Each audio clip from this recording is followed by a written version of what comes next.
Terroir. I'm Simon Jacob, your host for this episode from Jerusalem. Before we get started, no matter where you are, please take a moment to pray for the safe return home of all our soldiers. If you're driving in your car, please focus on the road ahead. If you're home relaxing, please sit back and enjoy this special episode during the 3 weeks. Picture a glass door on Agrippa Street in Jerusalem.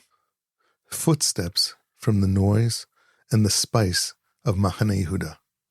1,000 people hurry past it every day, phones up, eyes down, and never see a thing. But stop, look through that glass, and there they are, 2 towering copper stills catching the light. A tall, straight column still on one side, and a round-bellied pot still with its long swan neck on the other. The 2 great engines of distillation standing side by side like sentries. Because behind that glass is something the city has never seen in 3,000 years. A distillery.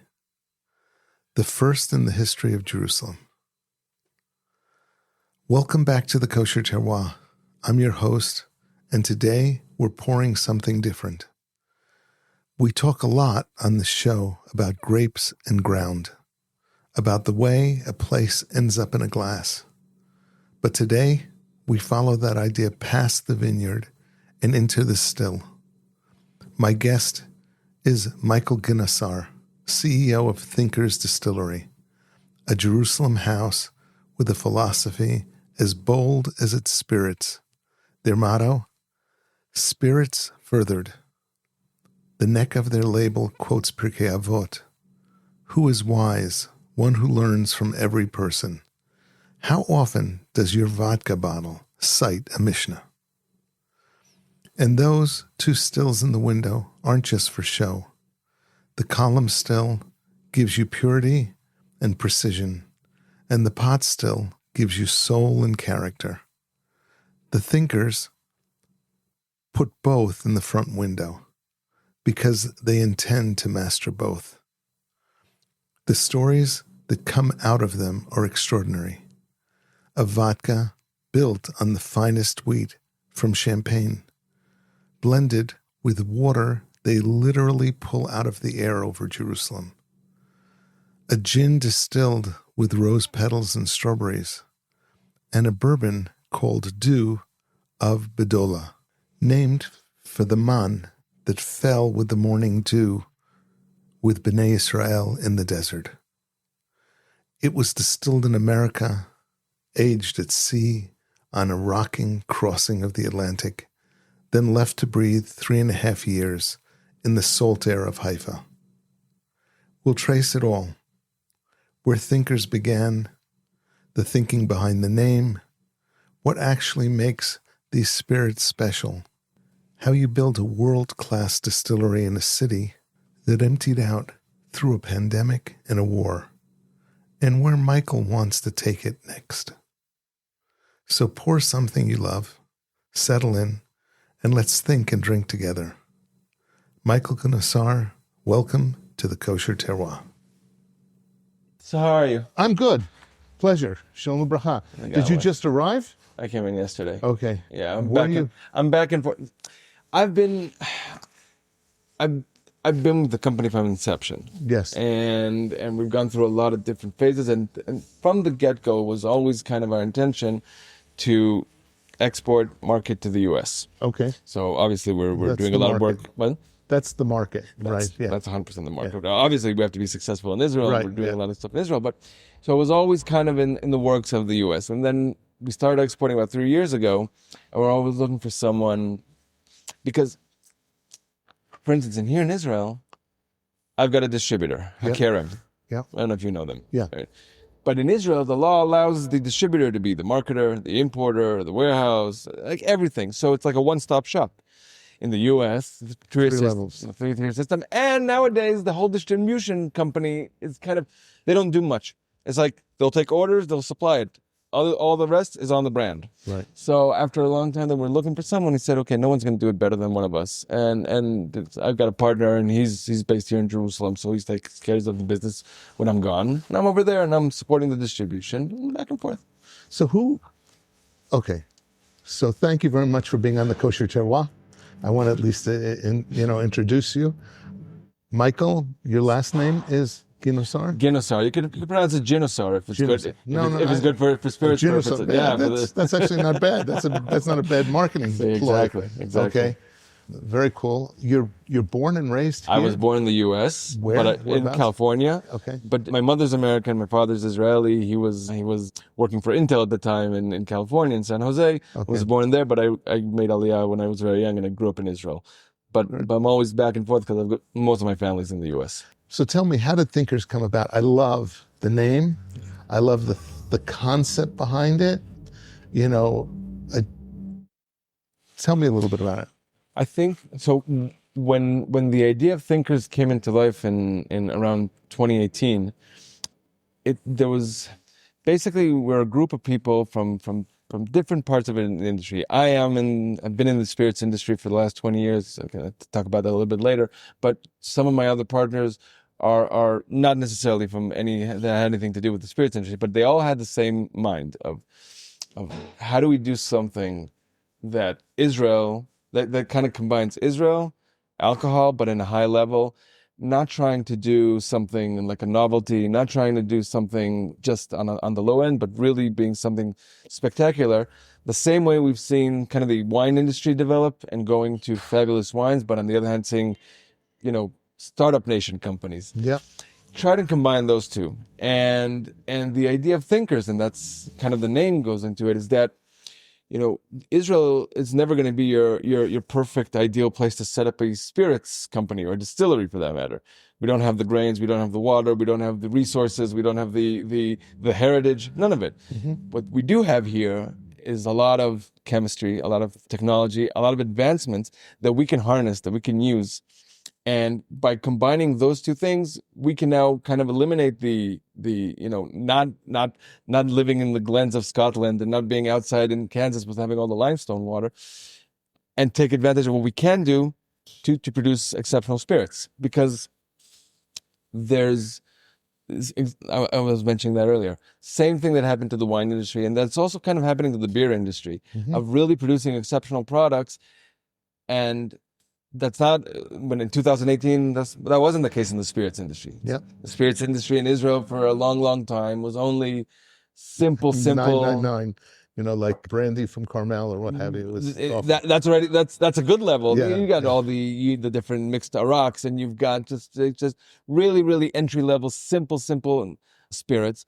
There's no reason to do that, especially when we're seeing that in the spirits category in the world, it's all about premium and super premium products, meaning good product, good liquid, good packaging.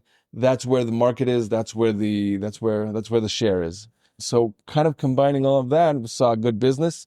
We saw a good, passion for spirits.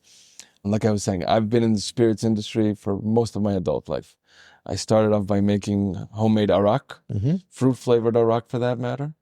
Where? In America? No. Oh, here in Jerusalem. Okay. It was actually called Arak Yerushalmi. Jerusalem Arak. This was back in late 2000s, 2007, something like that. I'm Sephardi. I'm a big Arak fan. Okay. Arak fan. So yeah. I listen. That's what you did. I not only did I do that, I researched the entire Arak thing, and Arak, to make a genuine Arak, you need to use grape alcohol, mm-hmm. and you need to use fennel seed. Mm-hmm. And most of the Arak in Israel, that's not the case. Yeah. You're using just molasses and stuff like that. So I went through different distilleries, whether here in Israel, but also abroad, and worked with them to develop really that taste. And it sucked me into the alcohol world. And then we worked with a big importer for a long time, and we developed more brands together. We developed Van Gogh vodka, which is very popular in Israel, did very well, mm-hmm. until they sold to Tempo, and I was involved with that in that stage, we started the project here in Thinkers. And the one thing that always caught me, that what made me passionate about it, is how do we make something that's really exceptional and we can take it out to the world. And not, it's, you're sitting here at our distillery in our visitor center. It's in Mahane Yehuda. There's a very kind of boutique feeling to it. But on the other hand, we're trying to do the opposite of a product that can stand with all the best, that can compete with them on a liquid level, on a process level, on a packaging level, and market it to the world as a product of Israel, as a kosher product, but also as a superior, super premium spirit. Very cool. Very cool. So tell me a little bit about the founders. Okay. You're one of the founders? I'm one of the founders. Now I will say there's been a bit of a change. Okay. There were two original founders who are the major stakeholders in the company. And then they brought in each one of them brought some investors with them. And for the first 5 years, they were working jointly. Last couple of years, only one of them was active. And now that kind of flipped because one of the original holders bought the other partner's shares. Okay. So it's currently owned by Avram Ingber. Okay. He's the name of the company is KI, the Israeli Distilling Company. That's the full legal name of the company. I is Ingber. He is he's the original founder. So he is now the majority holder, and he's involved together with me. That again, I've been here with both of them from the beginning. So what's your specialty? Are you a distiller? So I've learned it. Okay. Yes. I mean, after 20 years in the industry, right. There's the good thing about the spirits industry, and I think it's similar to the wine and beer industry. In the end, there's a lot of sharing. There's a lot of knowledge that goes around. There's, on one hand, you go through formal education, through distilling institutes and learning the process, but there's a lot of secrets, that a lot of knowledge that's kind of being shared on processes of how to develop the spirit better, how to handle it, how to take care of it. What kind of filters do you use? What kind of base alcohol are we using? Why are we using one versus another? And we learned that through trials and errors, and we learned that through a lot of time before I've joined the company and from the time that I started here, 2018. It's one of the things we put on the product, on the bottle, it says the word furthered. Now we trademarked that word, furthered.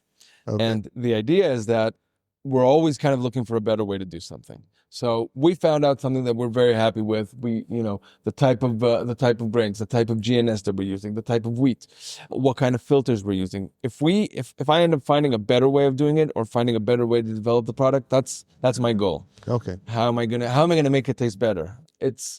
It's not about this ancient secret that only my great grandfather, hid in his little safe. Darn. Exactly. We're not the Coca-Cola company yet. Yes. And by constantly developing that, we're changing our methods and really always focusing on the liquid, always focusing on spirit. So it's, I've walked in here a dozen times. Yes.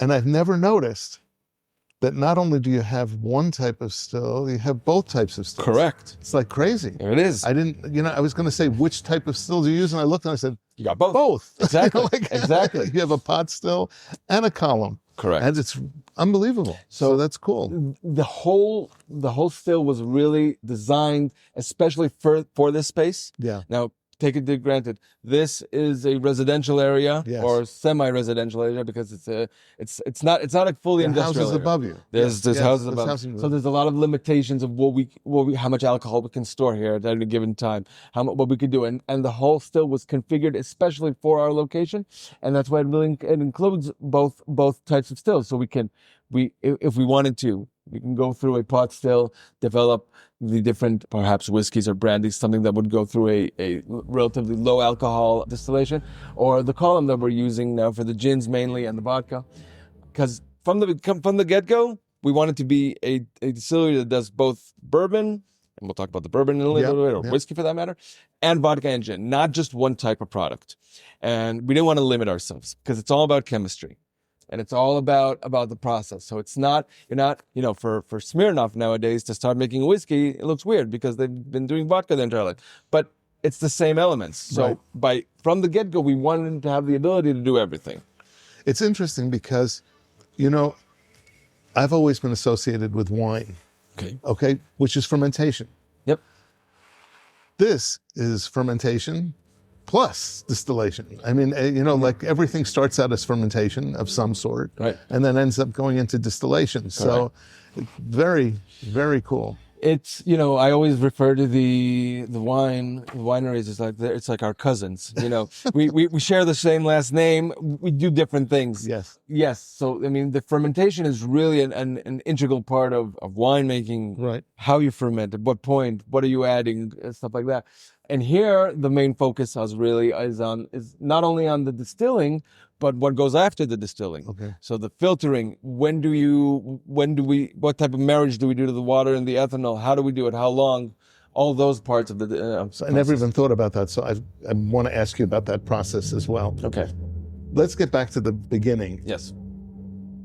It's been 3,000 years in Jerusalem, and it's never had a distillation company. Correct. So how did you come up with doing this in Jerusalem? Well, it helps the fact that we were living here. Okay. But I think that's pretty cute, pure. Yeah. I think there was a combination of a few different factors. One is that, in the spirits industry, there's three things you need just to have a ticket to ride. You're not going to be successful, but you need these three elements to have. You have to have a good liquid. So, okay, you have to develop a recipe and you have to work it out. And some people are going to like it more and some people are going to like it less, but there's a baseline. You got a good, there's an element of packaging. What type of packaging are you doing? What type of bottles? How are you designing them? Are you doing custom made? Are you doing labels? Stuff like that. And the third thing is the narrative. What's your story? Because people at the end of the day, when they come and they buy a bottle, they want the story, they want the feeling, they want everything to have aligned with it. And I don't know what's more important, the story, the packaging, or the liquid, but they all have to go.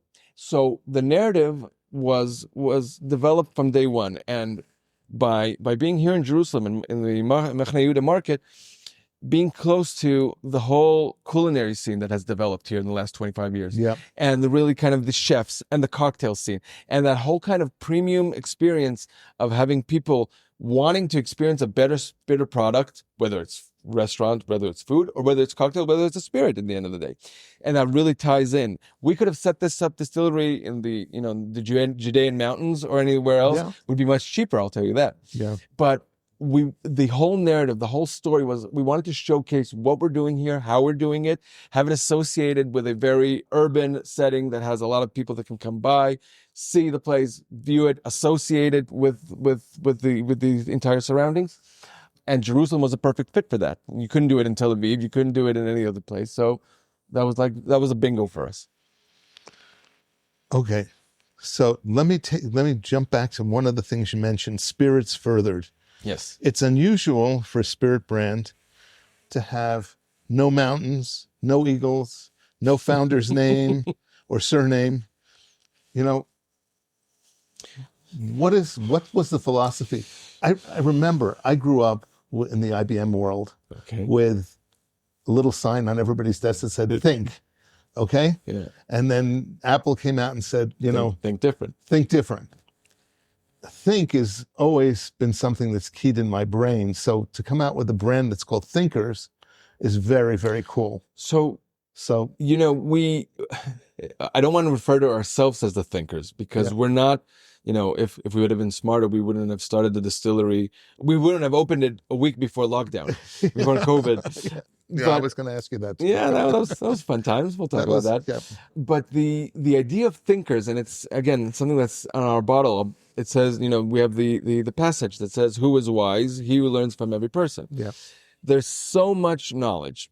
And we don't want to be these ones that are saying, again, I was saying that earlier, this, grandpappy recipe that's kind of been stored from generation to generation. We don't have that story. We have to develop our own story. Our story is a Israel kind of advanced story, the startup nation kind of story of, okay, we're doing different things in the heart of really kind of advancements, like I was saying, in technology and physics and chemistry.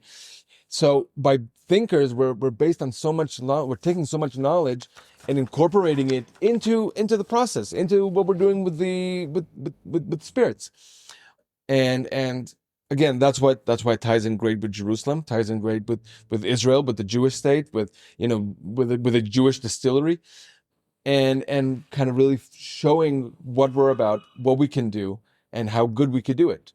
And we couldn't do it without standing on the shoulders of giants. It's not, we did not invent distilling here. You were saying, by the way, you're talking about 3,000 years. It's the idea of the distilling is probably the same thing as it was 3,000 years ago, Right. the heating up of the alcohol. But on the other hand, what we know nowadays is compared to 250 years ago, just knowing the periodic table of elements gives you such more control and advantage on when you're producing a spirit, because you're much more precise, and that is what defines a good spirit at the end of the day. So by knowing all that and incorporating that, I'm not trying, I'm not only doing it, that's the story I'm telling the world. So kind of the startup nation thing, let's talk about the water. Okay. That's I think an interesting place to start here. 100%. So your water comes from the municipality? It comes from municipal water? No. It comes from until the municipality starts to tax air, yes, which is an option. Yeah, so likely too, probably, but the way they go, the way they're going. Yeah, I mean, 60% of each product here of our spirits, mainly the vodkas and the gins, are going to be water. Right. Water has so much flavor into it. Now, whether I'm bringing it in from the municipality and whether I'm reverse osmosing it, it's coming in with minerals and it's coming in with flavor.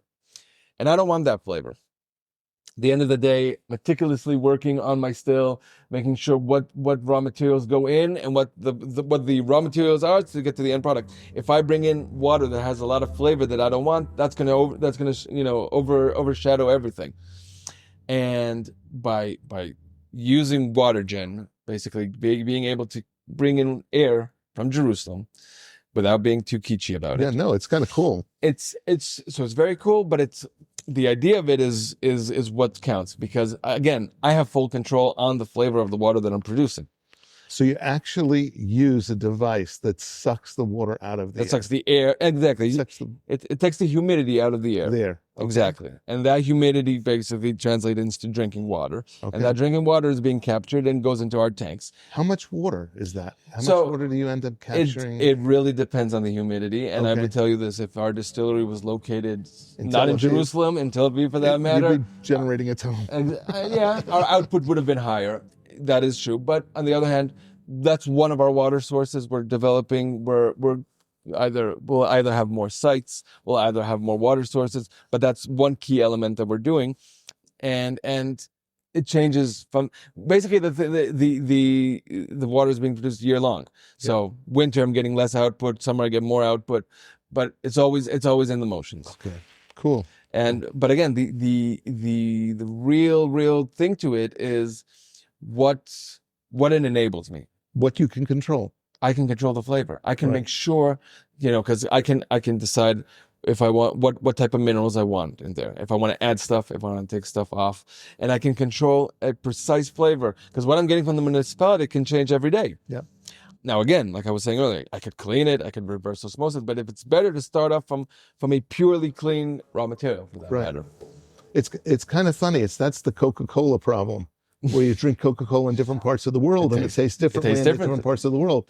So then they went to all the trouble to make their water. Right.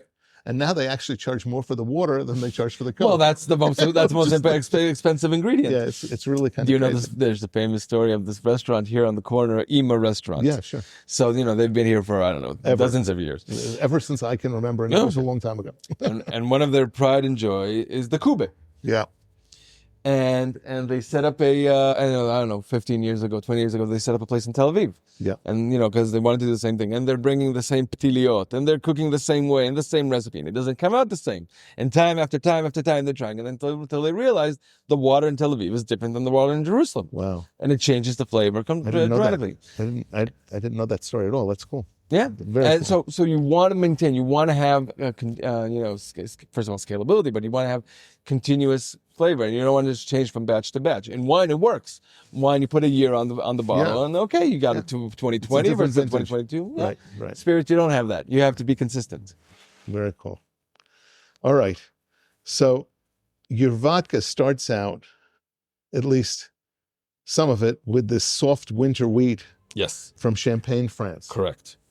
So, I mean, you really are being as tech as you can possibly be here. Yes. You know, what in the world drove that? Why are you going to France of all places? I mean, So I'll ask you this. to make alcohol.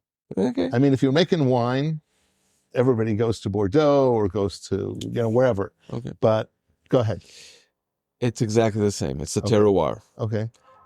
The French, you could say a lot of things about the French. The fact that their pastries are so good or their bread is so good is not because they're so smart. They might be smart, but it also has a lot to do with the terroir over there, the type of soil and the type of rain and the type of weather, growing conditions. If I do the same thing and I grow the wheat here, or I grow it in a different place in the Ukraine or in the UK, it doesn't matter. I'm going to get different flavors in, and you want that rich flavor because. Let's talk about the vodka for a second. Yeah. Vodka, we don't add anything, obviously. Right. So and the one thing that's been our pride and joy in the vodka is that it's considered a sipping vodka. So you could really taste a little bit of that sweetness. There's no sugar added. There's anything of that. It's really that sweetness that's coming in from the wheat. Now, interesting. And by the way, for the gins, we use the same strain of wheat, 100%, but it's grown in the UK. And there's a completely different flavor.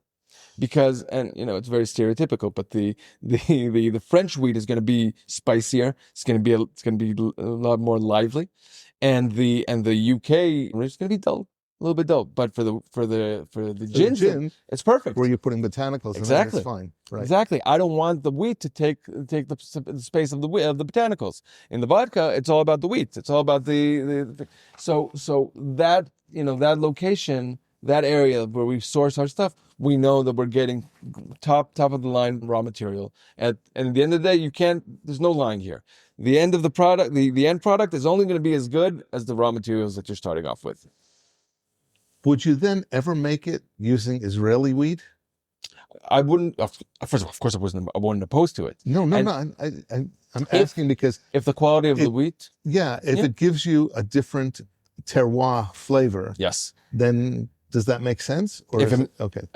Again, if the end product is good, 100%. Okay. I mean, I know that there's been a few breweries and one distiller up north that is kind of really, really investing in the fact that it's trying to grow a local grain here, something that would be something they could use going forward. I'm happy.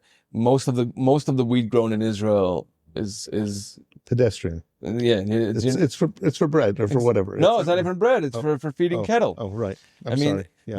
Only about 11% of the wheat that we grow here we actually use for bread. So most of the stuff is being imported for all of our process, not just the distillery, obviously. I think I'd be happy. I'd be, it's definitely looking into it because I want to bring as much stuff as I can from Israel. We are an Israeli distillery. We're an Israeli company. We want to have as much to do with Israel as long as it supports the product. Yes. Got it. Yeah. Because, one of the things that's happening now is they're now starting to grow agave. Yes. In the Negev. Correct. So there's more than one. Yeah. Well, I happen to know one of the people who's involved with that, and Negave. They call it Negave, and that was a huge deal. Mm-hmm. And I know they're trying to grow wheat in the Negev as well. Okay, that's one of the things that they're trying to promote and push. There's a lot of area in the Negev. Yeah. Okay. So I hear what you're saying. I know quality first. I think for agave-based spirits, tequilas, whatever one you want to call it, I think the Negev makes a lot of sense. Right. And we'll see in a couple of years what they come out with and if it's suitable.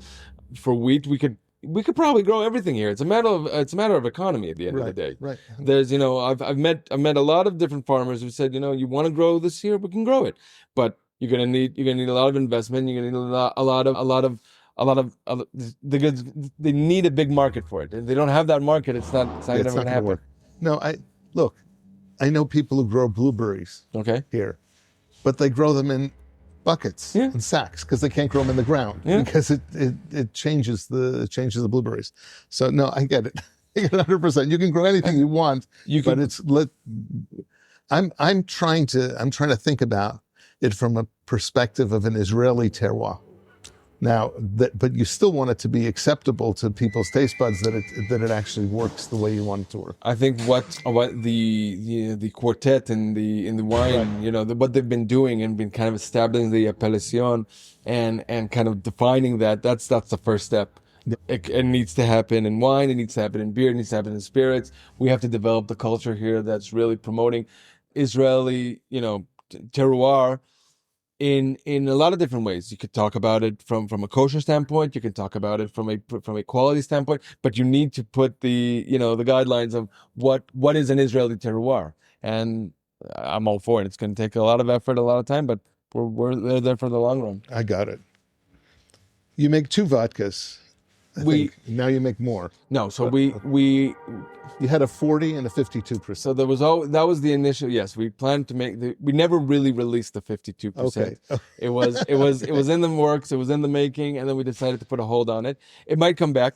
We have the recipe. We didn't think there wasn't enough market for it. Because it's an overproof vodka. It's something that's very, very niche. Yes. I think it's fabulous, but I'm an alcoholic. Okay. So, Alcoholic too. Okay. So there's our vodka that comes in 2 different sizes. It will come in a 750 ml and a 1 liter. And then we have 3 types of gin, and we have our bourbon. Yeah, your bourbon is another whole story that I want to talk about. It is. Tell us about the 2 gins. The 3 gins. Now there's 3 gins. Yes. Okay. We added one about a year ago. Okay. So there's one called Jerusalem Dry. Correct. You still have the Israeli Sunset. Israeli Sunset, yes. Israeli Sunset. And what's the third one is called Desert Bloom. Okay. So Jerusalem Dry, as the name of it, you can understand that it's a London Dry style gin. Okay. The idea behind it is to really, gins either go to 2 different places, either very traditional or exceptional. And unique, I would call it. So the traditional gins are going to be focused on a lot of juniper, a lot of citrus. That's what we're trying to do with the Jerusalem Dry. Not get too fancy about it, really elegant. So it's highlighted by a juniper forward kind of flavor, taste. A lot of juniper, and then lime, lemon, and grapefruit peels. So it's very citrusy, very dry. And again, the idea behind it is just to stay elegant. Just to be a really good gin for a martini. Right. That's 42% alcohol, not too high, not too low. In comparison to the Israeli Sunset gin, which is a kind of a New World gin. So it's going to be distilled with strawberries and rose petals, among others. So that's going to make it much more floral, sweeter. The juniper kind of takes a back the taste. So that's more suitable for a gin and tonic, first of all. Okay. And it's just different types of gins that are gins are very similar to wines. I'm going to tell you, what's your favorite wine? You're going to tell me, okay, if I'm sitting on the porch on a Friday afternoon, I'm going to want a nice rosé, and if I want for dinner, it's going to be a red. It changes dramatically. You got Jerusalem Dry for one element, Israeli Sunset, Desert Bloom is another type. So if you ask me what's my favorite gin, okay, it's actually Citadel. Okay, it's a French gin. Yeah. Citadel's a fantastic gin. I know, which is like weird. Because and you know what? That's Citadel. So Citadel is produced by Pierre Ferrand. Okay. It's a cognac house. Okay. And the master distiller there, Alex Gabriel, is just a unique person. And I think in a way is doing something similar to what we're doing, because he looked at it. He had this cognac house, and the cognac business in the 1990s was they were all making stuff for the big brands. Right. And you couldn't really make a living because you're just a farmer producing stuff for them and selling. And then he decided to go off grid, started creating rums and gins to really promote his business. Right. And they were so exceptional. They're so great. He makes Plantation rum, which is a fantastic rum, and he makes Citadel gin. And the Citadel gin really celebrates kind of the cognac region, right, without necessarily being cognac. Right. Same thing here. I'm not trying to be just a Israeli spirit or just a kosher spirit, and I'm trying to be an exceptional gin spirit and taking the different elements of what can make a good gin or what can make a good vodka. And he's definitely, Citadel gin from my regard is one thing we're looking at. It's interesting. I learned something about Citadel gin from you, so that's cool. Really cool. Okay, let's talk about the bourbon. Let's do it. The thing I think that's the craziest thing about the bourbon, and I have a bottle sitting in my on my table at home. Somebody brought me a bottle because I didn't know about it to begin with, but somebody brought me a bottle, and it's awesome. What's crazy to me is the name. How did you come up with a name like that? That was one of the founders, that it was his niche. Baby? Yeah. Okay. So, I am not big on Kabbalah, Yeah. but from what I know about it, so the idea of Duav B'dolach is that it's a hard, concept to explain, but it's basically that perfect harmonious moment that everything comes together. Yep. And what we did with the bourbon is exactly that. This is a bourbon that was distilled in Ohio. The first product we ever distilled. It was before we started doing stuff here in Jerusalem. We knew that for a bourbon, it's going to have to be done in the U.S. We wanted the name bourbon. We didn't want to just call it an Israeli whiskey or something like that. We wanted to have the name bourbon. So we knew we have to distill in the U.S. We distilled it in the U.S. We barreled it. We picked the barrels. We picked the mash bill. We worked the distillery for a whole week. Then we decided to put the barrels on a boat on the Atlantic Ocean, going from port to port, taking its time because we wanted it to do the part of the aging process on the seas, On the water. That's, by the way, talk about thinkers. The idea, Jefferson's Ocean, we got the idea from them. I think they did it on lakes. We decided to take it up a notch and do it on the Atlantic Ocean. Cool. Then coming into Israel, aging outdoors.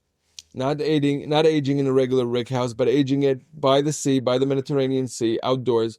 On one hand, enduring a lot of angel share, but on the other hand, gaining so much flavor and so much maturation maturation from the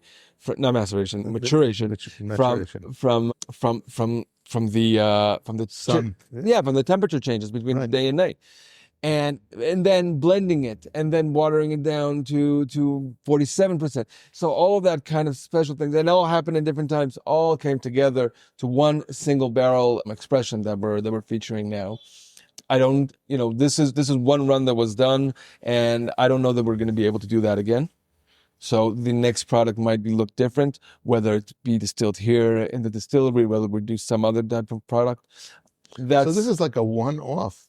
This currently is a one-off. Okay. Yes. All right. Not by choice necessarily, but no, it's a huge deal. What? It's a huge deal, and it takes time. And by the time it takes time. Now this was a very big order, also. Right. I mean, we produced close to 40,000 bottles. Okay. So we've got stock. It's good. It's going down, but we're selling it all over the world. And the next run is going to look different. I love the concept of it being du or man, that it kind of comes out of the vapor. Yeah. And lands, which is exactly what it's doing in the still. Correct. And at the same time, you're doing it with the water to begin with, feeding it in. It's coming out of the air. Exactly. It's like, so it's so cool. That's that whole there's a circle. Exactly. And when you see our again, on our products, I'm always referencing them, but we have our coins on it, and there's the lions of Jerusalem holding the wheat, and it says, to think is to live is to think. Yeah. And there's always emotion. There's always going in a circular around, because we're not done. We're not stopping. So that's an interesting, I didn't realize, I thought it was a process that you were continuing to fulfill with that. So the question I have is then, are there other products in the works like that? Yes. You can talk about? I don't want... No, I can't. I mean, all I can say is this. We want to develop into more categories. You were mentioning tequila earlier. Obviously, that's something that the world has been very, very kind of centered around the last couple of years. So we want to be a part of that. There's I think rums are fantastic, even bitters.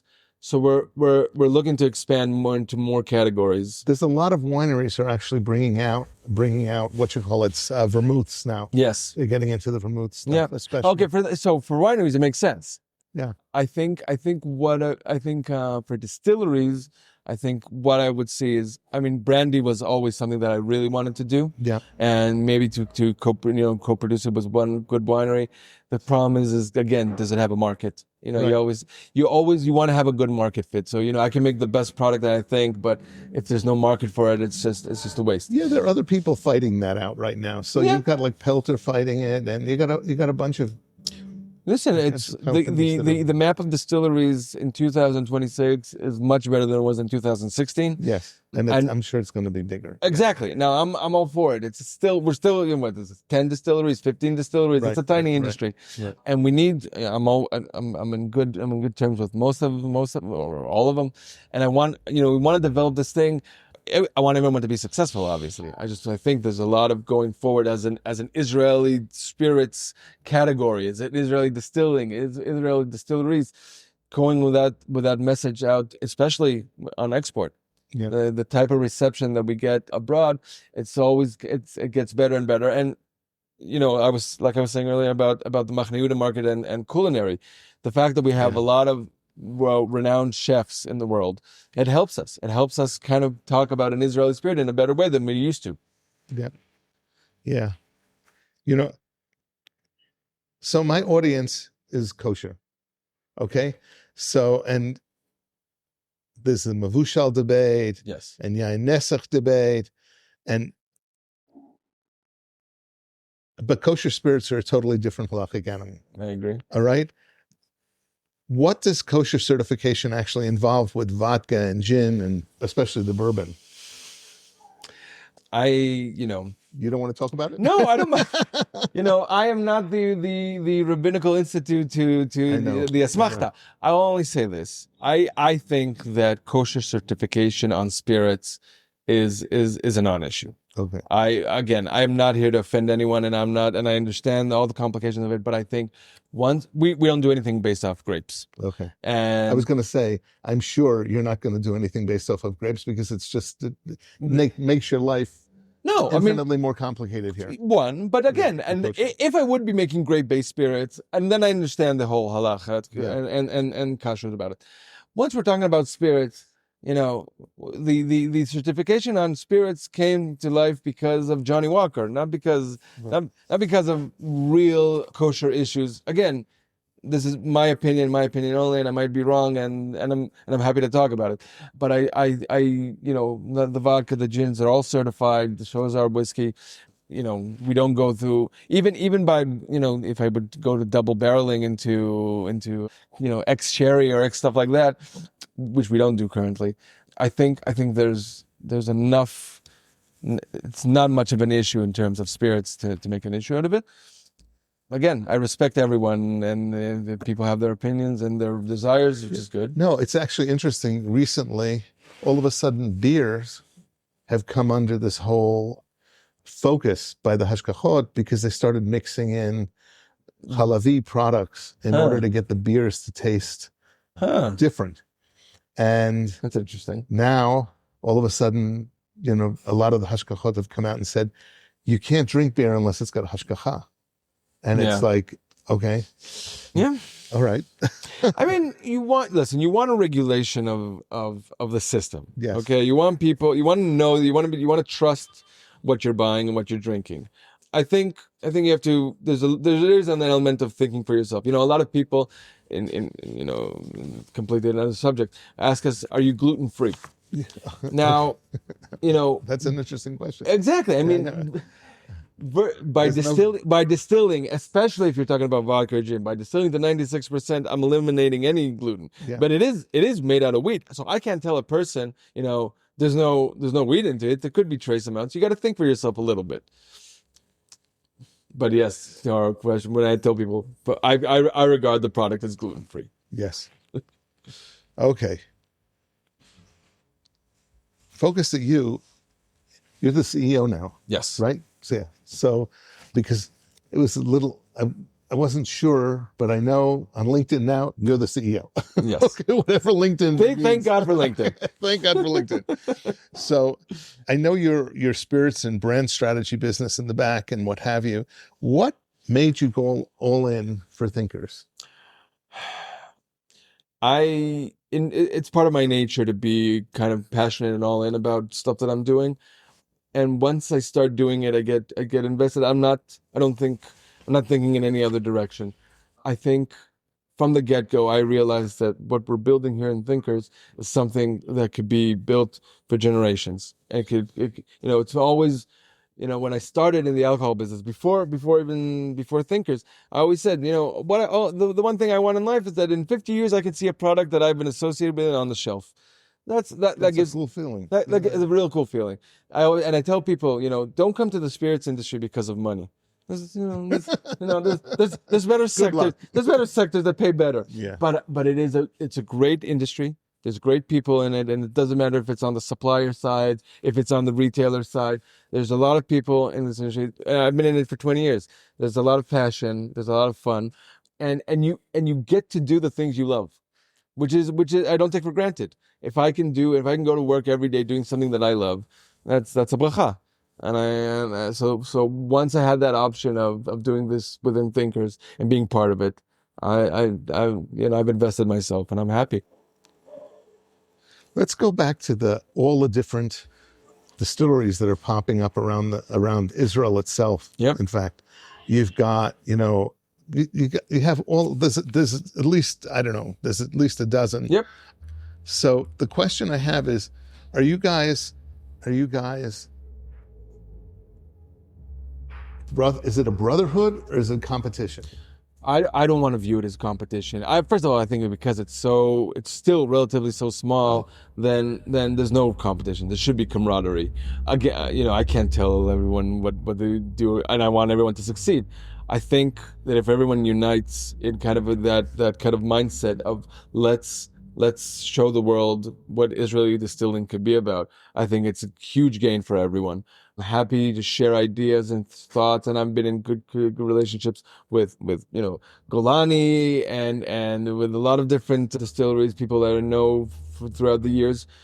I view it as a camaraderie, but it's a small industry, so it has to grow up. Tell me a little bit about the product line. You focus mainly on clear or white.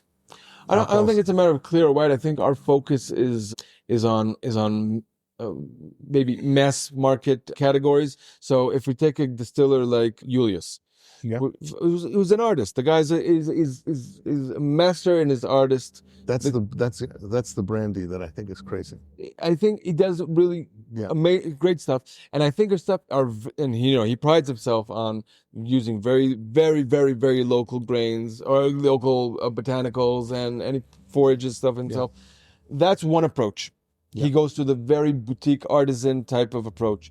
We go through a different approach. Our approach is we want to do vodka, gin, whiskey, rum, tequila. People always ask me, why don't you make an Iraq? And I tell them, because there's no business in Iraq. I'm happy to make an Iraq. I think I used to make Iraq. Yes. But if I want to develop my product line and have those compete in the major categories in Israel, but also worldwide, I need to be part of the kind of the big map of the world. There's no high-end Iraq? There are high-end Iraqs, but they're not. Place for it? I don't believe so. Okay. And not in Israel, not yet. And Israel is a relatively big Iraq market, but it's only on the kind of the entry level. 15 shekel bottles. Yeah. Yeah. And in the world, Iraq is not, it's very, very kind of a niche, ethnical drink. So you're not going to go, you always can find it here and there, but it's not a mess. Gin. It's not gin. It's not rum. It's not vodka. It's not. Now, the world is changing. CBD drinks are becoming a huge thing in the world. I don't even know about that. Yeah. I'll just give you a stat. Yeah. So we sell a Total Wine and More in the United States, and the biggest retailer in the world. Not only that, but they're great because they give you feedback. They give you they really watch their stats. They're very professional. They're very Zionistic, by the way. Yeah. And they're very supportive, but they're business first, and they want every product they bring in, they want to succeed. They told me that up until 5 years ago, the rum category had, like 2 shelf cases. It's been minimized into 1 row, and CBD drinks took over it. Wow. That's the US now. Tequilas are huge now. 0% alcohol products, that's also a thing. So there's developing. So you got to kind of look at the market and figure, okay, where's the market going in 5 years? Where are we going to be? And again, we are always kind of looking on where can we be part of the big picture, where can we be part of the big market. Currently, we started off, like I said, gins, vodkas, whiskeys.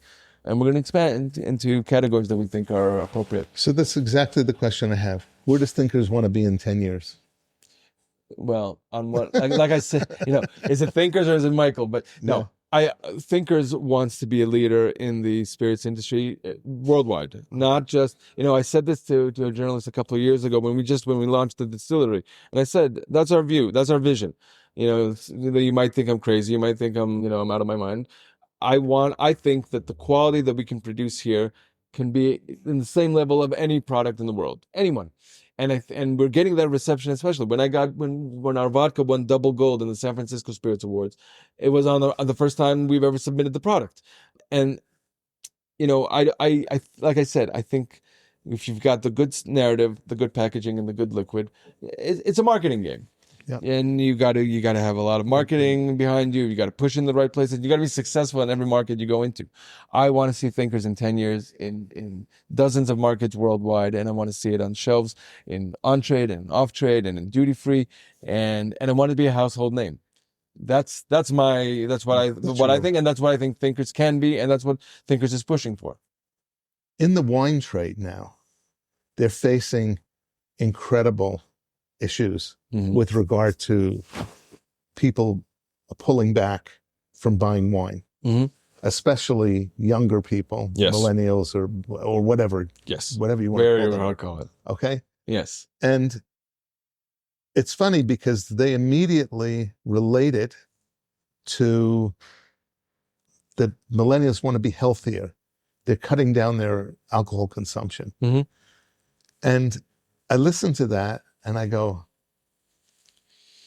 where are you going with this? I don't understand. With wine, I can understand that, but what I see is something totally different.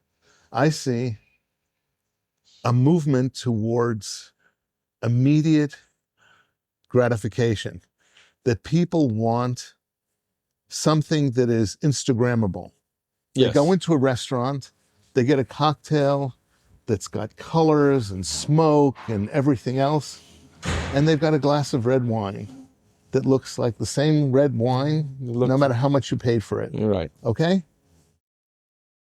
I see that as being the challenge, and I don't. The cocktails are going through the roof, and also like tequila is going through the roof. Right. So if tequila is going through the roof, why in the world would you assume that millennials aren't drinking? I think, listen, and this is not just my thinking, this is also kind of what people have been sharing with me. You got to realize there's been about 25 years of constant growth in the spirits market, and especially in the super premium. Right. Now the super premium is very centered on cocktail scene, on appearance, on Instagram and all that. Right. Now, what we're seeing in the last couple of years, and some people attribute it to Ozempic, just because a lot of people in the U.S. are using Ozempic, and that affects the consumption of alcohol. Really? Yeah. Basically, just you're not. It's not that you're not allowed to drink alcohol, but you're avoiding it. Yeah.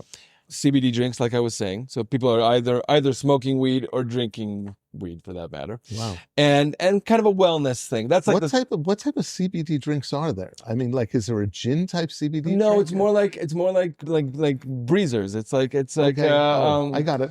Breezers, like wine. Like what we used to call wine coolers, and now they're called seltzers and hard seltzers and stuff like that. I do think that it's kind of a phase. Right. I mean, listen, I've got to look at it from our point of view. Like I was saying, there's 25 years of constant growth. There's kind of a, going back. Whiskeys, you're seeing, prices of barrels nowadays are low, all-time lows, because so many distillers have made so much product, and now no one's buying the stuff. So I think we're going to go into a period of a couple of years of kind of, just adjusting itself a little bit. Yeah. But going forward, alcohol has been part of our lives for, like you said, 3,000 years. Right. I don't see it, going away and vanishing. And whether millennials want to do their thing, so there'll be another generation, and then there's always the counter to what the previous generation did. Right. What product do you think people don't know about that you produce? What's the product that's like under the radar for most people that people should really try? I think it's not a matter of trying, but I think, people have a perception of vodka. Right. And people think, oh, vodka, is either good or bad, or I had a horrible experience with it at some point, or it's like... Exactly. I don't touch vodka. Okay. So I love gin, but I don't touch vodka. So go ahead. I think our vodka is so exceptional because, like I said, we designed it to be a sipping vodka. Right. So you could really enjoy it the same way you can enjoy a gin, or the same way you can enjoy a whiskey for that matter. Right. It has some flavor to it. Obviously, it's vodka. It's not that, but it's smooth. It has some flavor to it. It's just so unique in its style that I just think, people always think, okay, vodka, they want to stand clear from it. Don't. Our vodka is our number one product. Pleasure. Beautiful. Thank you. Again, thank you so much. No problem.